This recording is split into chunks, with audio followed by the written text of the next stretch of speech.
আসসালামু আলাইকুম। আমি তানভীর কবির। আজকে পড়াবো ফাজানের নীতি। আমি মাইকটা আসলে এভাবে ধরে আছি কারণ মাইকটা একটু নিচে রাখলে না আর ঠিক মতো ভয়েস রেকর্ড করছে না।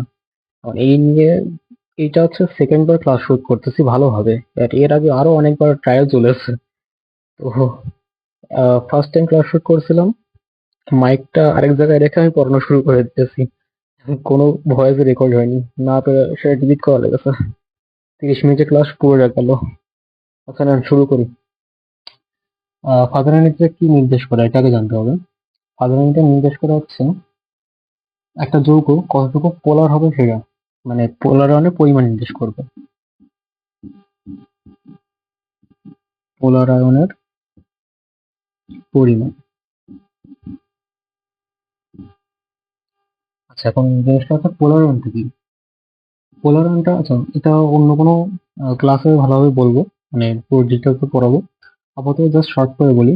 পোলারায়নটা আয়নিক যৌগে দেখা যায়। আয়নিকে আয়নিকে হয়।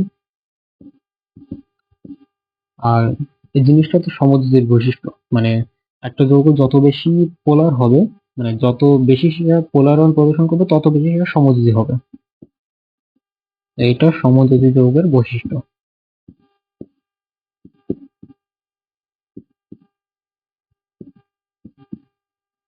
আচ্ছা, এখন পোলারায়ন জিনিসটা একটু দেখেন।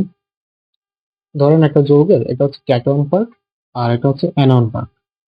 এটা ক্যাটায়ন আর এটা হচ্ছে অ্যানায়ন। ক্যাটায়ন আয়নের মধ্যে মাঝখানে কি থাকে? মাঝখানে থাকে হচ্ছে নিউক্লিয়াস। এটারও থাকে মাঝখানে নিউক্লিয়াস। আর চারপাশে থাকে হচ্ছে ইলেকট্রন। এগুলো হচ্ছে ইলেকট্রন।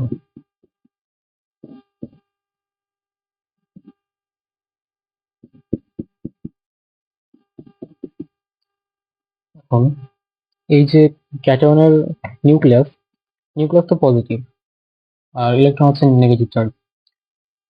ক্যাটায়নের নিউক্লিয়াসটা অ্যানায়নের যে নিউক্লিয়াস এটাকে বিকর্ষণ করবে। আর সমধর্মী চার্জ পরস্পরকে বিকর্ষণ করে আর বিপরীতধর্মী চার্জ পরস্পরকে আকর্ষণ করে, মানে এটা বিকর্ষণ করবে। Just দিয়ে দিলাম। আর ক্যাটায়নের যে ইলেকট্রন আর অ্যানায়নের যে ইলেকট্রন এরা পরস্পরকে বিকর্ষণ করবে, সমধর্মী চার্জ অবশ্যই বিকর্ষণ করবে। তো এইগুলো হচ্ছে বিকর্ষণের পার্ট। আর এই পাশে দেখেন, এই হচ্ছে ক্যাটায়নের, মানে সেম জিনিসটা আমি আরেকবার দেখাচ্ছি। ক্যাটায়নের আর এটা হচ্ছে অ্যানায়নের। এখানে নিউক্লিয়াস আর এই হচ্ছে ইলেকট্রন। ওখানে ছিল হচ্ছে বিকর্ষণের পার্ট দেখাচ্ছিলাম, আর এবার হচ্ছে আকর্ষণের পার্ট দেখাবো। এই যে ক্যাটায়নের যে নিউক্লিয়াস আর অ্যানায়নের নিউক্লিয়াস এরা পরস্পরকে বিকর্ষণ করে, ঠিক আছে। কিন্তু ক্যাটায়নের নিউক্লিয়াসটা এই যে অ্যানায়নের ইলেকট্রন আছে এরা তো পরস্পরকে আকর্ষণ করবে, মানে এটা তো বিপরীতধর্মী চার্জ, তাহলে এরা পরস্পরকে আকর্ষণ করবে। আবার এই যে ক্যাটায়নের ইলেকট্রন আর এই অ্যানায়নের নিউক্লিয়াস এরা পরস্পরকে আকর্ষণ করবে। তো এখন এই পুরো জিনিসটা আকর্ষণ বিকর্ষণে দাঁড়াচ্ছে কি? এক্ষেত্রে মানে ক্যাটায়নের আকর্ষণের পরিমাণটা বেশি হয়, যার কারণে অ্যানায়নের যে ইলেকট্রন মেঘ গুলো আছে, মানে ইলেকট্রনের যে গ্রুপটা, এই গ্রুপটা কিছুটা এদিকে সরে আসে, মানে ক্যাটায়নের দিকে সরে আসে। এই জিনিসটাকে বলা হয় ক্যাটায়ন দ্বারা অ্যানায়নের বিকৃতি। আর এটাই হচ্ছে পোলারায়ন। তো পোলারায়নটা এখানে স্টপ করি। আসেন এবার ফাদার নিতে আসা যাক।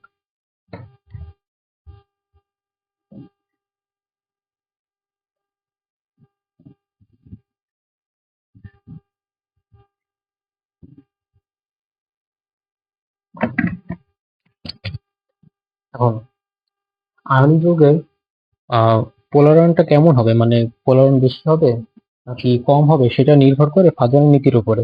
এই ফাজারের নীতির কিছু শর্ত আছে, এই শর্তগুলো আমাদের জানা লাগবে। এমসিকিউ সলভিং এর ক্ষেত্রে শর্তগুলো সবচেয়ে বেশি আসে, মানে সবচেয়ে বেশি কাজে লাগে।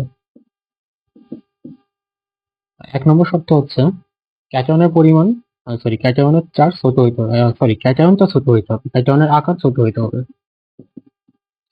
ক্যাটায়ন ছোট। 2 নম্বর শর্ত হচ্ছে অ্যানায়নের আকার বড় হতে হবে। অ্যানায়ন বড়। নম্বর শর্ত হচ্ছে চার্জ বেশি। চার্জ বেশি মানে যার চার্জ যত বেশি হবে সেটা বেশি সমযোজী হবে। আর 4 নম্বর শর্ত হচ্ছে ডি আর এফ অরবিটালে অরবিটালে ইলেকট্রন থাকতে হবে, ইলেকট্রন থাকবে। এখন এই সব কয়টা শর্ত যদি ফিল আপ করে তাহলে কি হবে? যদি সব কয়টা শর্ত মানে একটা যৌগের মধ্যে যে সব কয়টা শর্ত থাকা লাগবে এই বিষয়টা এমন না, যে কোনো একটা থাকলেই হবে।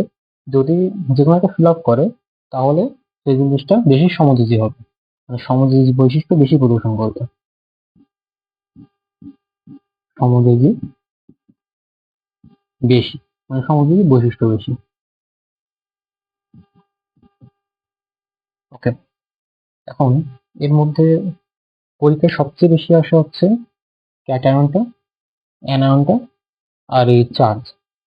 এই 4 নম্বর শর্ত দিয়ে খুব বেশি একটা এমসিকিউ আসে না। তবে সমস্যা হচ্ছে যদি চলে আসে আপনারা এটা দিয়ে ভুল করবেন, কারণ এই যেহেতু এটা আসে না গুরুত্ব কম দেন, তাই এটাতে ভুল করে আসেন। হয় পড়লে সব কয়টা পড়া লাগবে। আচ্ছা, এখন এই সমাজের বৈশিষ্ট্য বেশি প্রদর্শন করবে, ঠিক আছে। পরীক্ষায় সবসময় এমন ভাবে দিবে না, মানে পরীক্ষা সবসময় আপনারা এক্সপেক্ট করেন যে কি পরীক্ষায় দিবে যে কোনটা সমাজে বেশি হবে, একটা ক্রম দিয়ে বলবে যে এই নিচের কোনটি সবচেয়ে বেশি, মানে যে নিচের কোন ক্রমটি সঠিক সমাজের বৈশিষ্ট্যের ক্ষেত্রে। আহ সবসময় এভাবে দেয় না, মাঝে মাঝে দেয় যে কোনটার গলনাঙ্ক বেশি কোনটার সূচনাঙ্ক কম, মানে এরকম ভাবে দিয়ে দেয় কোনটা পোলারায়ন বেশি, কোনটা আহ, কোনটা কি বলা যায়, মানে সমাজের বৈশিষ্ট্য যা যা আছে সেগুলো দিয়ে দেয়। ও কোনটা বিদ্যুৎ দ্বারা প্রভাবিত হয় না, এইগুলো দিয়ে দেয়। তো আসল এখন দেখেন যে সমাজের বৈশিষ্ট্যগুলো কি কি সেটা একটু দেখে নিন। মানে আপনারা যদি সমাজের বৈশিষ্ট্যটা না জানেন তাহলে বাজারের নীতি জেনেও কোনো লাভ হবে না।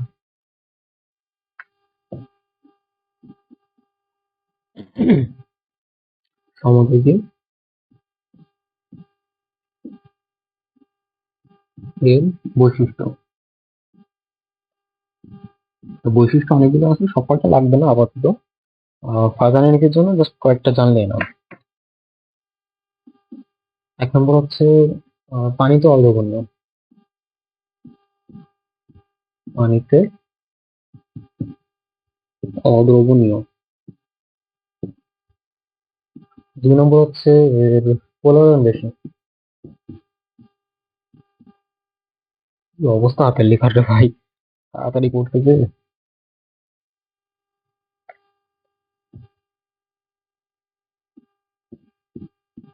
পোলারায়ন বেশি। 3 নম্বরটা হচ্ছে এরা জলীয় দ্রবণে কোনো বিদ্যুৎ উৎপন্ন করে না, জলীয় দ্রবণে বিদ্যুৎ পরিবহন করে না। আর 4 নম্বরটা হচ্ছে পুরোটা লিখে দিই,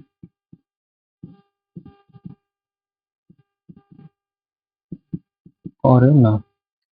4 নম্বরটা হচ্ছে পানিতে অদ্রবণীয়, পোলারায়ন বেশি, জলীয় দ্রবণে বিদ্যুৎ পরিবহন করে না। ও আর ভুলে গেছি সবচেয়ে ইম্পর্টেন্ট, গলনাঙ্ক সূচকাঙ্ক কম, গলনাঙ্ক সূচকাঙ্ক